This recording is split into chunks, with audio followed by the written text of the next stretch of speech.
Today what I'd like to do is begin our survey of Genesis 1 through 11 in order to illustrate the way that biblical writers, and precisely who we think they were and when they lived is something we'll talk about later, but the way biblical writers drew upon the cultural and religious legacy of the ancient Near East that we've been talking about, its stories and its imagery, even as they transformed it in order to conform to a new vision of a non-mythological God. We're going to be looking at some of Kaufman's ideas as we read some of these texts. Now, one of the scholars who's written quite extensively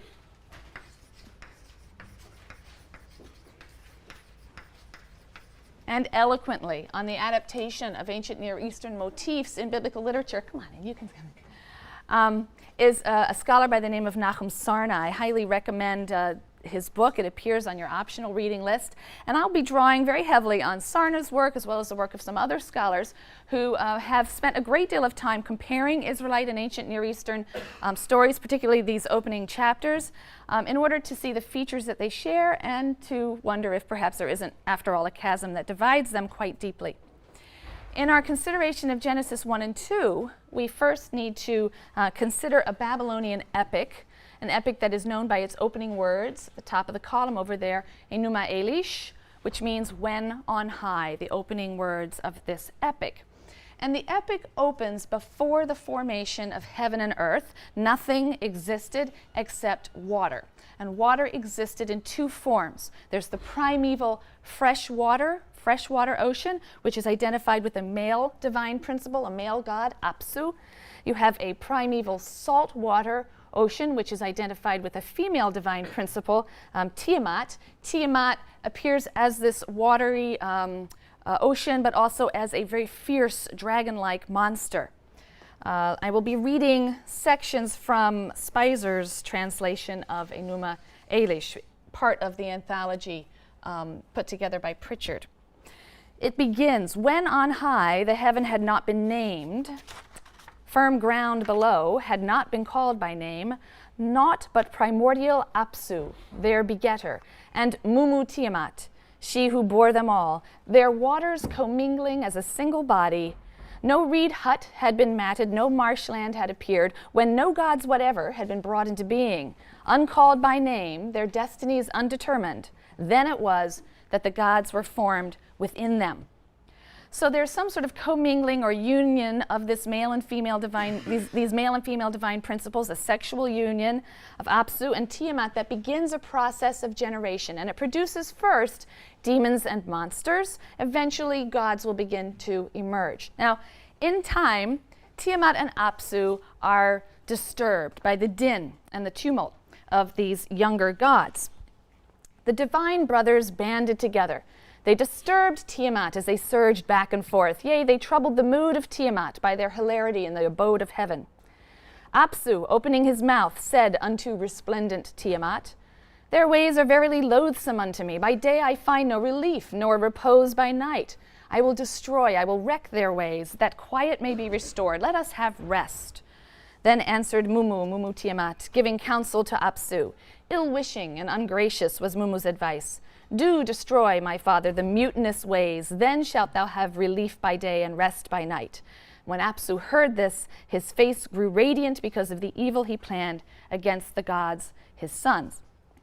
So he decides to destroy the gods. Now, he is thwarted by a water god named Ea, an earth water god, sorry, he's a combination, earth water god named Ea. And Apsu is killed. Tiamat now is enraged, and she's bent on revenge. She makes plans to attack all of the gods with her assembled forces. The gods are terrified, and they need a leader to lead them against her army. And they turn to Marduk. Marduk agrees to lead them in battle against Tiamat and her assembled forces. Her forces are under the, generalship of Kingu. And he agrees to lead them against Tiamat and Kingu on condition that he be granted sovereignty, right? And he sets terms. His heart exulting, he said, Creator of the gods, destiny of the great gods, if indeed I, as your avenger, am to vanquish Tiamat and save your lives, and set up the assembly, proclaim supreme my destiny. Let my word instead of you determine the fates. Unalterable shall be what I may bring into being. Neither recalled nor changed shall be the command of my lips. And the agreement is struck. And Marduk fells Tiamat in battle. It's a fierce battle, and there is, in fact, a memorable passage that details her demise. In fury, Tiamat cried out aloud. To the roots her legs shook both together. And then joined issue Tiamat and Marduk. They strove in single combat, locked in battle. The Lord Marduk spread out his net to enfold her. The evil wind which followed behind he let loose in her face. When Tiamat opened her mouth to consume him, he drove in the evil wind, that she closed not her lips. And as the fierce winds charged her belly, her body was distended and her mouth was wide open. He released the arrow. It tore her belly. It cut through her inside, splitting the heart. Having thus subdued her, he extinguished her life. He cast down her carcass to stand upon it. Well, what do you do with the carcass of a ferocious monster? You build a world. And that's what Marduk did. He takes the carcass, he slices it into two halves, rather like a clamshell. And out of the top half, he creates the firmament, the heaven. With the other half, he creates the land, the earth. He split her like a shellfish into two parts. Half of her he set up and sealed as a sky, pulled down the bar, and posted guards. He bade them to allow not her waters to escape. Right? So he has used her body to press back her waters, and that's what the sealing is, the firmament, a firm a sheet or structure that's holding back waters. When little holes come along, that's rain coming through. And the bottom part is the land, which is pressing down waters below. They come up every now and then in springs and rivers and seas and lakes and things. That is the created world. But he doesn't stop there, and he creates various heavenly bodies at this point. He constructed stations for the great gods. The heavenly bodies are understood as stations for the great gods, fixing their astral likenesses as constellations. He determined the year by designating the zones. He set up 3 constellations for each of the 12 months. The moon he caused to shine, the night to him and trusting. And then the complaints begin to roll in. The gods are very unhappy because they have now been assigned specific duties in the maintenance of the cosmos. You know, the moon god has to come up at night and hang around for a while and go back down, and the sun has to trundle across the sky. And they're pretty unhappy about this, and they want relief from working and laboring at their assigned stations. And so Marduk accedes to this demand. He takes blood from the slain general Kingu, the leader of Tiamat's army, the rebels, and he fashions a human being, with the express purpose of freeing the gods from menial labor. Blood I will mass and cause bones to be. I will establish a savage. Man shall be his name. Verily, savage man I will create. He shall be charged with the service of the gods, that they might be at ease. It was Kingu who contrived the uprising and made Tiamat rebel and joined battle. So they bound him, holding him before Ea, and out of Kingu's blood they fashioned mankind, and Ea imposed the service and let free the gods. So the grateful gods now recognize the sovereignty of Marduk, and they build him a magnificent shrine or temple in Babylon,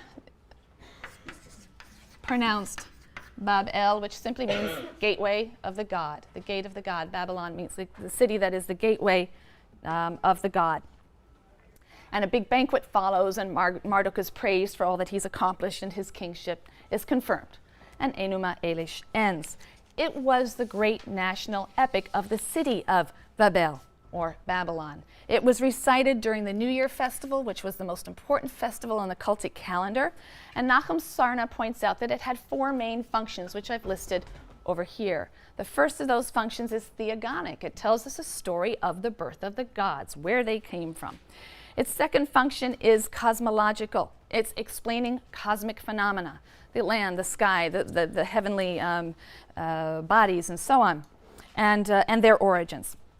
It also serves a social and political function, because the portrait or picture of the universe or the world and its structure corresponds to and legitimates the structure of Babylonian society. The position and the function of the humans in the scheme of creation corresponds or parallels precisely the position of slaves in Mesopotamian society. The position and function of Marduk at the top of the hierarchy of authority parallels and legitimates the Babylonian king. and with others arranged within this pyramid that falls below.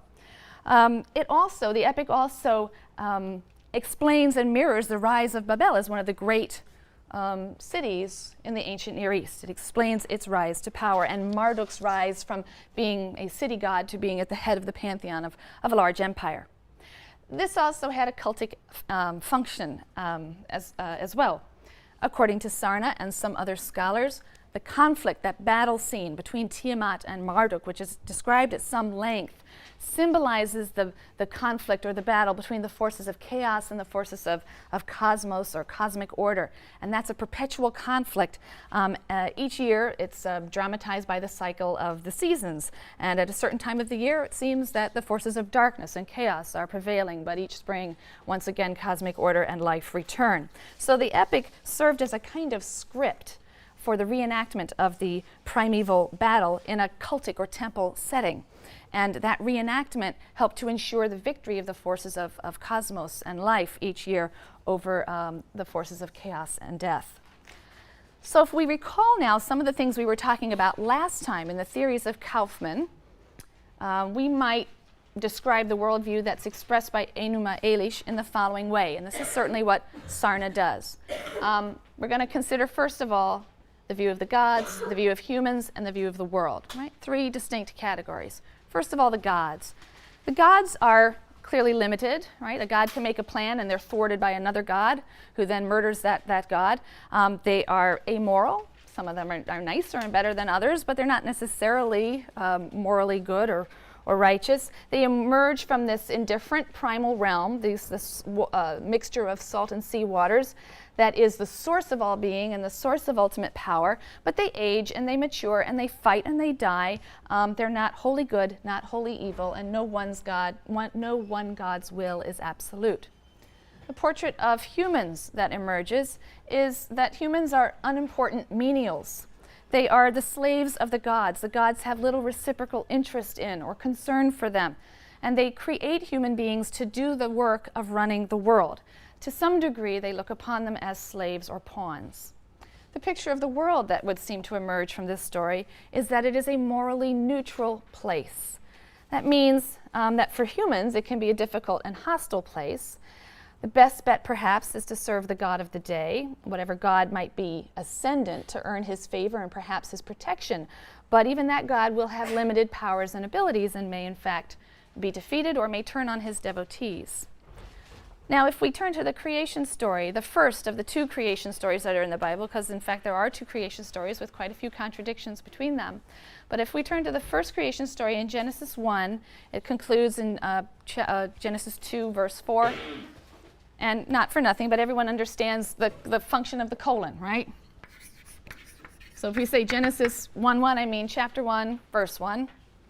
And then it goes to Genesis 2, chapter 2, verse 4. Left side of the colon is chapter, right side of the colon is verse, and every sentence has a verse number in the Bible, okay, approximately sentence.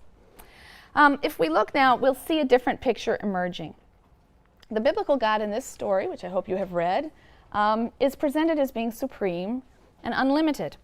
That's connected with the lack of mythology in Genesis 1, or rather the suppression of mythology. Okay, there's a distinction between the 2, and we'll have to talk about that and hope that you'll get into some of that in section as well. I'm using the term mythology now the way we used it in the last lecture when we were talking about Kaufman's work. Mythology is used to describe stories that deal with the birth, the life events of gods and demigods, sometimes legendary heroes, but narrating a sequence of events. The biblical creation account is non-mythological because there is no biography of God in here. God simply is. There's no theogony, no account of his birth. There's no story by means of which he emerges from some other realm. In the Mesopotamian account, the gods themselves are created, and they're not even created first, actually. The first generation of beings creates these odd demons and monsters, and gods only are created after several generations, and the god of creation, Marduk, is actually kind of a latecomer in the picture. And this is also a good time for us to draw a distinction between mythology and myth. Kaufman and others have claimed that mythology is not in certainly this biblical story, or if it's not there, it's at least suppressed. But in contrast, myth is not mythology. Myth is a term we use to refer to a traditional story. It's often fanciful. It relates imaginatively events which it claims happen in historical time, not in a primordial realm before time. And a myth is designed to explain some kind of practice or ritual or custom or natural phenomenon. And that is why to this day, I don't know, give me some myth that we all know of, Paul Bunyan's axe or handle is something in American nature, which I now no longer remember. But myths are fanciful, imaginative tales that are trying to explain the existence of either a thing or a practice or even a belief. Sometimes it's a story that's a veiled explanation of a truth. We think of parables, perhaps, or allegories. And so the claim that's often made is that the Bible doesn't have full-blown mythology. It doesn't focus on stories about the lives and deaths and interactions of gods. But it does certainly contain myths. It has traditional stories and legends, some quite fanciful, whose goal it is to explain how and why something is what it is. So returning to Genesis 1, we have an absence of theogony and mythology in the sense of a biography of God in this opening chapter, and that means the absence of a meta-divine realm. If you remember nothing else from this course, and certainly for the midterm exam, you should remember the words meta-divine realm. There's a little hint for you there. Okay, it's an important concept. You don't have to buy into it, you just have to know it, okay? But there is an absence of what Kaufman would call this meta-divine realm, this primordial realm from which the gods emerge. We also, therefore, have no sense that God is immanent in nature or tied to natural substances or phenomena.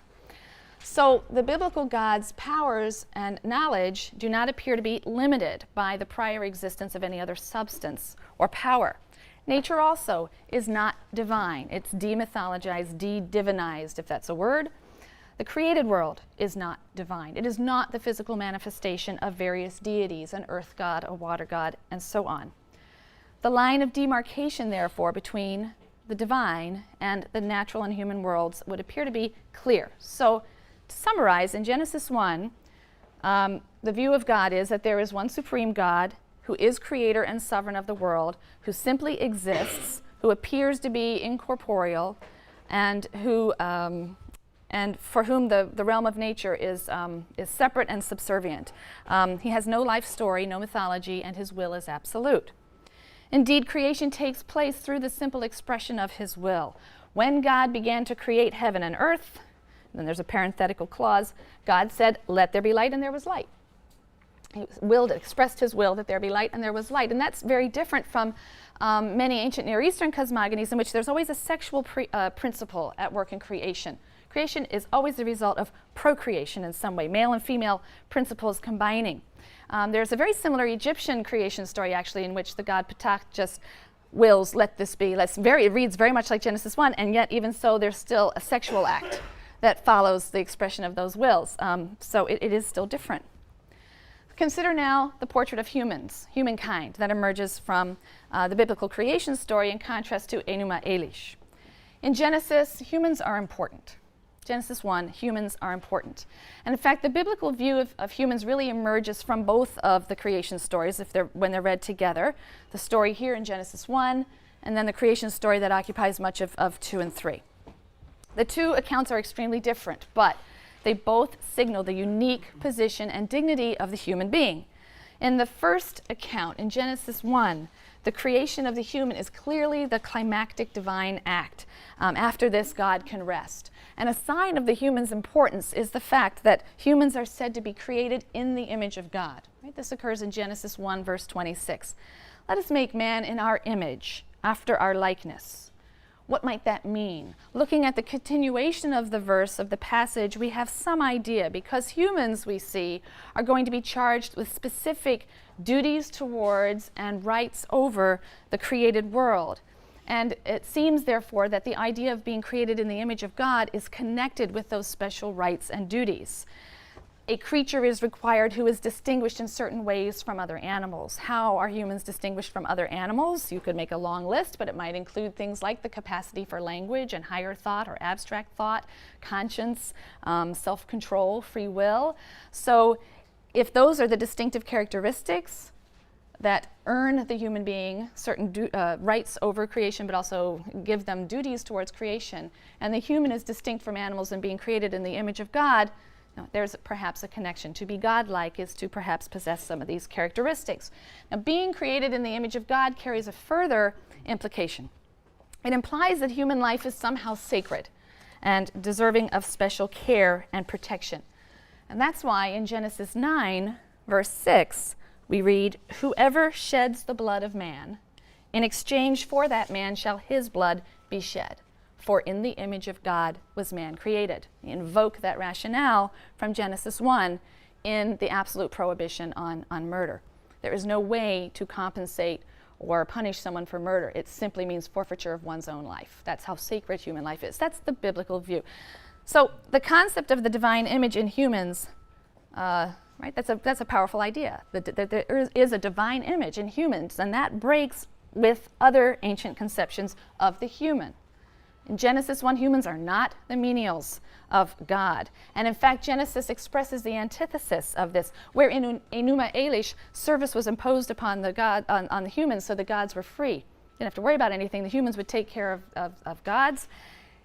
We have the reverse. It's almost like a polemical inversion in Genesis 1. The very first communication of God to the human that's created is concern for that creature's physical needs and welfare.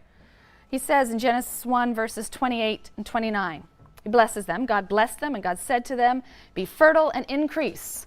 Fill the earth, master it, rule the fish of the sea, the birds of the sky, and all the living things that creep on earth." In Genesis 2, verse 16, after the creation story there, "And the Lord God commanded the man, saying, Of every tree of the garden you are free to eat." His first thought is, what are you going to eat? I want you to be fruitful and multiply, and so on. So humans in Genesis are not presented as the helpless victims of blind forces of nature. They're not the menials and servants of capricious gods. They are creatures of majesty and dignity, and they are of importance too, objects of concern for the God who has created them. At the same time, and I think very much in line with the assertion that humans are created in the image of God, humans are not, in fact, gods. They are still creatures in the sense of created things, and they are dependent on a higher power. So in the second creation story, beginning in Genesis 2:4, we read that the first human is formed when God fashions it from the dust of the earth, or clay. There are lots of ancient Near Eastern stories of gods fashioning humans from clay. We have depictions of gods as potters at a potter's wheel, just turning out lots of little humans. But the biblical account, as much as it borrows from that motif, again takes pains to distinguish and elevate the human.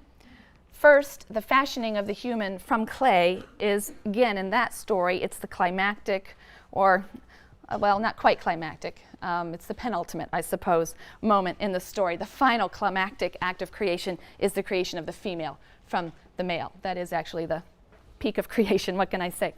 Second and significantly, not an afterthought, it's the peak of creation.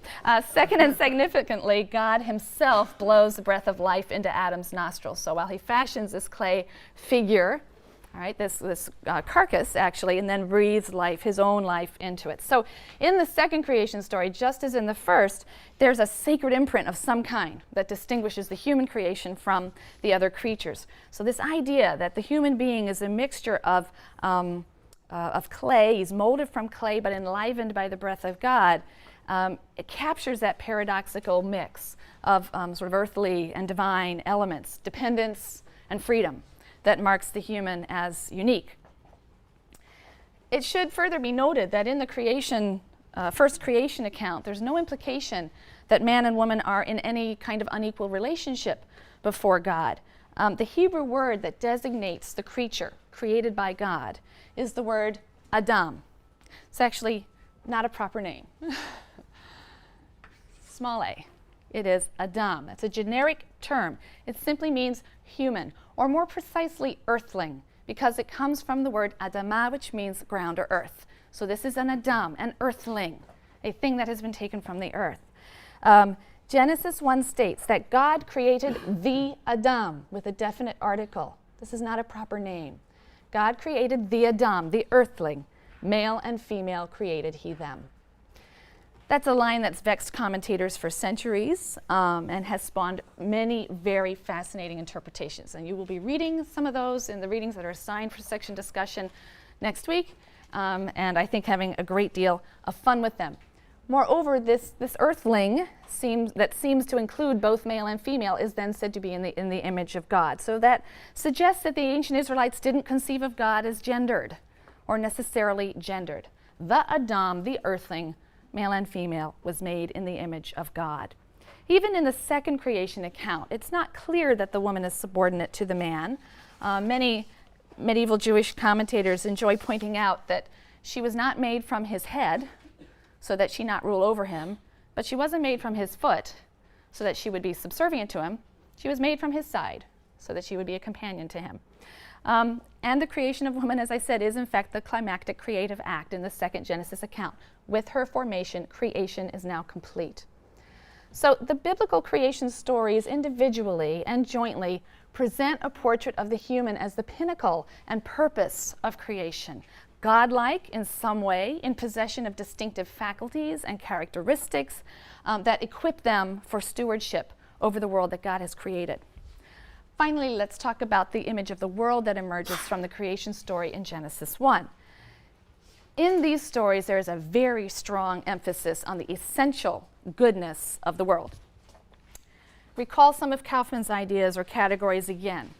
One of the things he claims is that in a polytheistic system, which is morally neutral, where you have some primordial realm that spawns demons, monsters, gods, evil is a permanent necessity. It's just built into the structure of the cosmos because of the fact that all kinds of divine beings, good and bad, are generated and locked in conflict. So the world isn't essentially good in its nature or essentially bad. Note the difference in Genesis. After each act of creation, what does God say? It is good, right? Genesis 1, verse 4, verse 10, verse 12, verse 18, verse 21, verse 25. And after the creation of living things, the text states that God found all that he made to be very good. So there are 7 occurrences of the word good in Genesis. That's something you want to watch for. If you're reading a passage of the Bible and you're noticing a word coming up a lot, count them. There's probably going to be 7 or 10. They love doing that. The 7-fold or the 10-fold repetition of a word, such a word is called a Leitwort. A recurring word that becomes thematic. That's a favorite literary technique of the biblical author. So we read Genesis 1 and we hear this recurring, and it was good, and he looked and it was good, and he looked and it was good. And we have this tremendous rush of optimism. The world is good. Humans are important. They have purpose and dignity. The biblical writer is rejecting the concept of a primordial evil, a concept found in the literature of the ancient Near East. So for the biblical writer of this story, it would seem that evil is not a metaphysical reality built into the structure of the universe. So all signs of a cosmic battle or some primordial act of violence between the forces of chaos and evil and the forces of cosmos and good are eliminated. In a Pneuma Elish, cosmic order is achieved only after a violent struggle with very hostile forces. But in Genesis, creation is not the result of a struggle between divine antagonists. God imposes order on the demythologized elements that he finds. Water, but it's just water. Right? Let's look a little bit more closely at Genesis 1 to make this case. The chapter begins with a temporal clause, which is unfortunately often translated in the beginning, which implies that what follows is going to give you an ultimate account of the origins of the universe. You sort of expect something like, in the beginning, God created the heaven and the earth. Like this was the first thing to happen in time, right? So that translation causes people to believe that the story is giving me an account of the first event in time, forward. But it's actually a bad translation. The Hebrew phrase that starts the book of Genesis is pretty much exactly like the phrase that starts Pneuma Elish. When on high, there was a whole bunch of water and stuff, then suddenly this happened. Very similar in the Hebrew. It's better translated this way. When God began creating the heavens and the earth, he said, let there be light, and there was light. And that translation suggests that the story isn't concerned to depict the ultimate origins of the universe. It's interested in explaining how and why the world got the way it is. When God began this process of creating the heaven and the earth was unformed and void, and his wind was on the surface of the deep and so on, he said, let there be light, and there was light. So we find that, in fact, something exists, it has no shape. So creation in Genesis 1 is not described as a process of making something out of nothing. That's a notion referred to as creation ex nihilo, creation of something out of utter nothing. It's instead a process of organizing pre-existing materials and imposing order on those chaotic materials. So we begin with this chaotic mass, and then there's the ruach of God. Now sometimes this word ruach is kind of anachronistically translated as spirit. It really doesn't mean that in the Hebrew Bible. In later levels of Hebrew, it will start to mean that. But it is really wind. Ruach is wind. So when God began to create heaven and earth, the earth being unformed and void, the wind of God sweeping over the deep. Remember the cosmic battle between Marduk and Tiamat. Marduk, the storm god, who released his wind against Tiamat, the primeval deep, the primeval water, representing the forces of chaos. And you should immediately hear the great similarities. Our story opens with a temporal clause, when on high, when God began creating. We have a wind that sweeps over chaotic waters, just like the wind of Marduk released into the face of Tiamat. And the Hebrew term is particularly fascinating. In fact, the text says, and there is darkness on the face of deep. No definite article. The word deep is a proper name, perhaps. The Hebrew word is tahom, means deep. And etymologically, it's exactly the same word as tiamat. The at ending is just feminine. So tiam, tahom. It's the same word. It's a related word.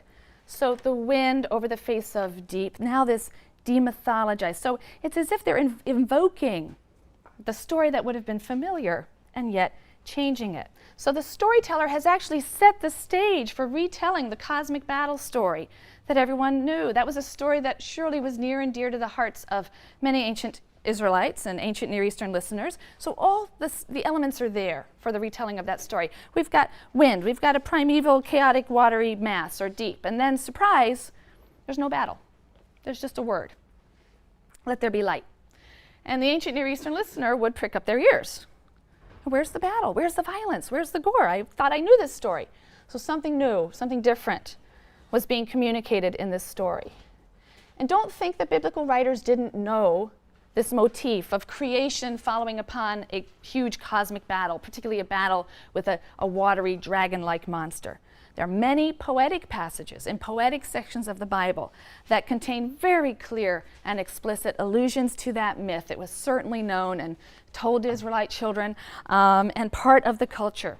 We have it mentioned in Job. We have it mentioned in the following Psalm, Psalm 74, verses 12 to 17. O God, my King from of old, who brings deliverance throughout the land, it was you who drove back the sea with your might, who smashed the heads of the monsters in the waters. It was you who crushed the heads of Leviathan, a sea monster. Other Psalms also contain similar lines. Isaiah 51, verses 9 through 10. It was you that hacked Rahab, this is another name of a primeval water monster, in pieces. It was you that pierced the dragon. It was you that dried up the sea, the waters of the great deep. These were familiar stories. They were known in Israel. They were recounted in Israel. They were stories of a God who violently slays the forces of chaos, represented as watery dragons, as a prelude to creation. And the rejection of this motif or this idea in Genesis 1 is pointed and purposeful. It's demythologization. Its removal of the creation account from the realm and the world of mythology is pointed and purposeful. It wants us to conceive of God as an uncontested God who, through the power of his word or will, creates the cosmos. And he follows that initial ordering by setting up celestial bodies, just as Marduk did. They're not in themselves, however, divinities. They are merely God's creations. In the biblical text, the firmament appears to be a beaten, the word in Hebrew is something that's been beaten out, like a metal worker would hammer out a thin sheet of metal. And that's what the firmament is. This, by the way, is the portrait of the world. It looks a lot like my map of the ancient Near East, but it's not. So you have this firmament, which is beaten back to hold back primeval waters that are pressing in. You have land, which is holding down the waters here. We inhabit the bubble that's created in that way. That's the image in Enuma Elish, and it's the image of Genesis 1. And later on, when God gets mad, he's going to open up some windows up here. right? And it's all going to, the flood. That's what's going to happen in the flood. That's the image of the world that you're working with. So the firmament is sort of like an inverted bowl, a beaten out sheet of metal that's an inverted bowl. And again, as I said, echoes of Enuma Elish, where you have Marduk dividing the carcass of Tiamat like a shellfish. He separates the waters above and the waters below and creates this space that will become the inhabited world. Okay? Now, the story of creation in Genesis 1 takes place over 7 days, and there's a certain logic and parallelism to the 6 days of creating. And I've written those parallels here. There's a parallel between day 1, day 4, day 2 and 5, day 3 and 6. On day 1, light and dark are separated. On day 4, the heavenly bodies that give off light by day or night are created. On day 2, the firmament is established. That water is separated, that bubble is opened up. So we've got sky created, and we've got the waters collected in certain areas down here, right? Water down here, and we've got sky. On day 5, the inhabitants of the skies and the waters are created, birds and fish. On day 3, land is formed to make dry spots from the waters below. So you have land being formed on day 3, it's separated out from the sea. And on day 6, you have the creation of land animals. But days 3 and 6 each have an extra element. And the fact that the first elements here pair up nicely with each other suggests that the extra element on day 3 and the extra element on day 6 might also be paired in some important way. On day 3, vegetation is created, and on day 6, humans are created after the creation of the land animals. So the implication is that the vegetation is for the humans. And indeed, it's expressly stated by God that humans are to be given every fruit-bearing tree and seed-bearing plant, fruits and grains, for food. That's in Genesis 1:29. That's what you are going to eat. There's no mention of chicken or beef. There's no mention made of animals for food. In Genesis 1 verse 30, God says that the animals are being given the green plants, the grass and herbs, for food. In other words, there should be no competition for food. Humans have fruit and grain-bearing vegetation. Animals have the herbage and the grasses. There is no excuse to live in anything but a peaceful coexistence. Therefore, humans, according to Genesis 1, were created vegetarian. And in every respect, the original creation is imagined as free of bloodshed and violence of every kind. And God saw that it was very good. So on the 7th day, God rested from his labors, and for this reason, he blessed the 7th day and declared it holy. This is a word we'll be coming back to in about 5 or 6 lectures, talking about what it is to be holy. But right now, it essentially means it belongs to God. If something's holy, it doesn't belong to you, it belongs to God. Okay? And part of the purpose of this story is to explain the origin of the observance of the Sabbath. The 7th day is a holy day. So this is a myth in that sense that it's explaining some custom or ritual among the people. So Israelite accounts of creation contain clear allusions to and resonances of ancient Near Eastern cosmogonies, but perhaps Genesis 1 can best be described as demythologizing what was a common cultural heritage. There's a clear tendency in this story towards monotheism in the abstract terms that Kaufman described, a transformation of widely known stories to express a monotheistic worldview was clearly important to these particular biblical writers, and we'll be talking later about who these writers were who wrote Genesis 1 as opposed to Genesis 2 and 3. But these stories rival and implicitly polemicize against the myths or mythologies of Israel's neighbors. They reject certain elements, but they almost reject them by incorporating them, right? They incorporate and modify them. So one of the things I've tried to claim in describing Genesis 1 is that in this story, evil is represented not as a physical reality. It's not built into the structure of the world, right? When God rests, he's looking at the whole thing. It's very good. It's set up very well. And yet we know that evil is a condition of human existence. It's a reality of life. So how do we account for it? And the Garden of Eden story, I think, seeks to answer that question. It actually does a whole bunch of things. But one thing it does, I think, is try to answer that question and to assert that evil stems from human behavior. God created a good world. But humans, in the exercise of their moral autonomy, They have the power to corrupt the good. So the Garden of Eden story communicates what Kaufman would identify as a basic idea of a monotheistic worldview, that evil isn't a metaphysical reality, it's a moral reality. What that means ultimately is that evil lacks inevitability, depending on your theory of human nature, I suppose.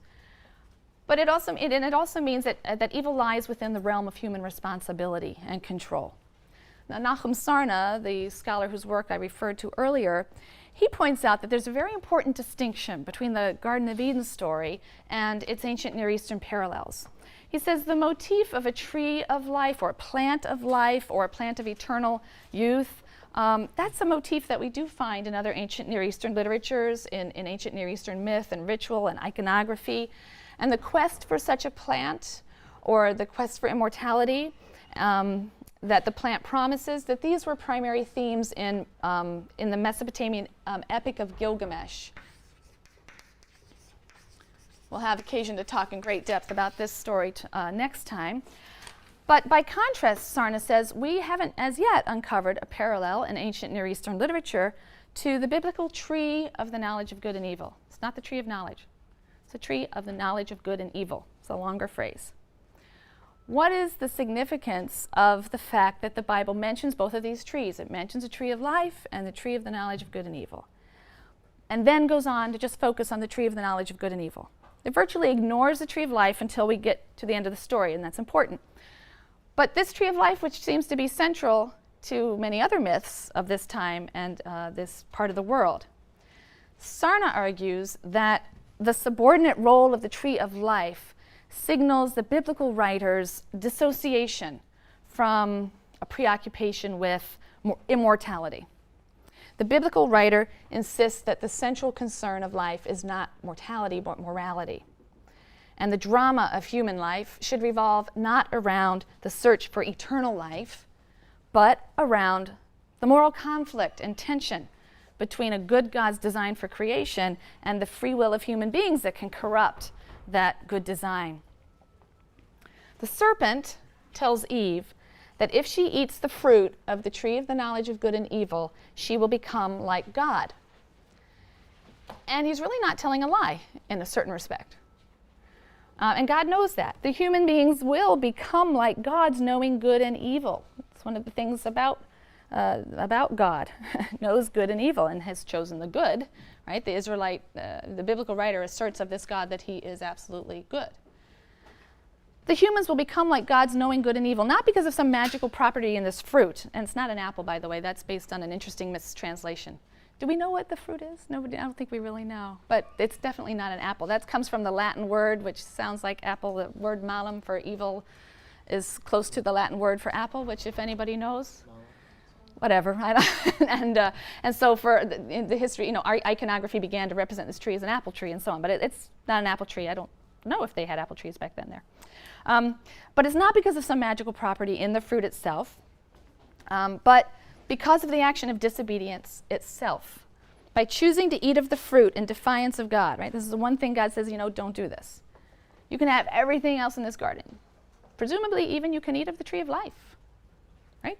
Doesn't say you can't eat of that. Who's to say they couldn't eat of that and just live forever? Don't eat of the tree of the knowledge of good and evil. Is there any sort of explanation for why God says you can't eat of this tree when he's given all of the fruit-bearing trees? There have been about how many thousands of years of speculation on what's going on, and you're going to be reading a wonderful and interesting Gnostic interpretation. There's been lots of interesting, and this is all in the realm of literary interpretation. Read the story closely. See if you can figure out what's going on here. Why does God do this? Why, isn't this in a way putting an obstacle in front of someone, almost ensuring they're going to trip over it? That's been an argument that some commentators have made. Others see it differently. So keep that thought, take it to section, and read Elaine Pagel's work and some of the other interpretations. That's something people have struggled with for centuries. Right? Where does this come from? Who's the serpent? What's he doing there? They're all very important. It is true, and maybe this will go a little bit of the distance towards answering it. It's by eating of the fruit in defiance of God, human beings learn that they were able to do that they are free moral agents. They find that out. They're able to choose their actions in conformity with God's will or in defiance of God's will. So paradoxically, they learn that they have moral autonomy. Remember, they were made in the image of God? And they learn that they have moral autonomy by making the defiant choice, right? The choice for disobedience. The argument could be made that until they once disobeyed, how would they ever know that? And then you might raise all sorts of questions about, well, was this part of God's plan that they ought to know this and should know this so that their choice for good actually becomes meaningful? Is it meaningful to choose to do the good when you have no choice to do otherwise or aren't aware that you have a choice to do otherwise? So there's a wonderful 13th century commentator that says that God needed creatures who could choose to obey him. And therefore, it was important for Adam and Eve to do what they did and to learn that they have the choice not to obey God so that their choice for God would become endowed with meaning. That's one line of interpretation that's gone through many theological systems for hundreds of years. So the very action that brought them a godlike awareness of their moral autonomy was an action that was taken in opposition to God. So we see then that having knowledge of good and evil is no guarantee that one will choose or incline towards the good. That's what the serpent omitted in his speech. Right? He said, if you eat of that fruit, of that tree of the knowledge of good and evil, you'll become like God. It's true in one sense, but it's false in another. He's sort of omitted to point out. He implies that it's the power of moral choice alone that is God-like.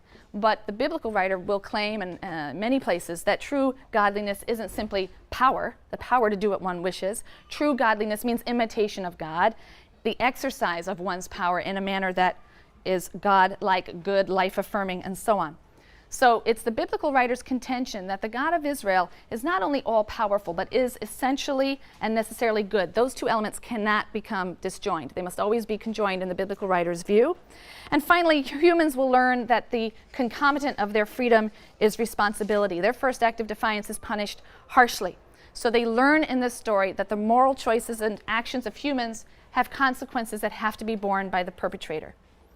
So just to sum up, Sarna sees in the Garden of Eden story, as I've just explained it, a message that's in line with Kaufman's thesis about the monotheistic worldview. He says, the story conveys the idea that, quote, evil is a product of human behavior, not a principle inherent in the cosmos. Man's disobedience is the cause of the human predicament. Human freedom can be at one and the same time an omen of disaster and a challenge and opportunity. We've looked at Genesis 2 and 3 a little bit as an attempt to account for the problematic and paradoxical existence of evil and suffering in a world created by a good God. And that's a problem monotheism really never completely conquers. But other perspectives on this story are possible. And when we come back on Monday, we're going to look at it from an entirely different point of view and compare it with the Epic of Gilgamesh.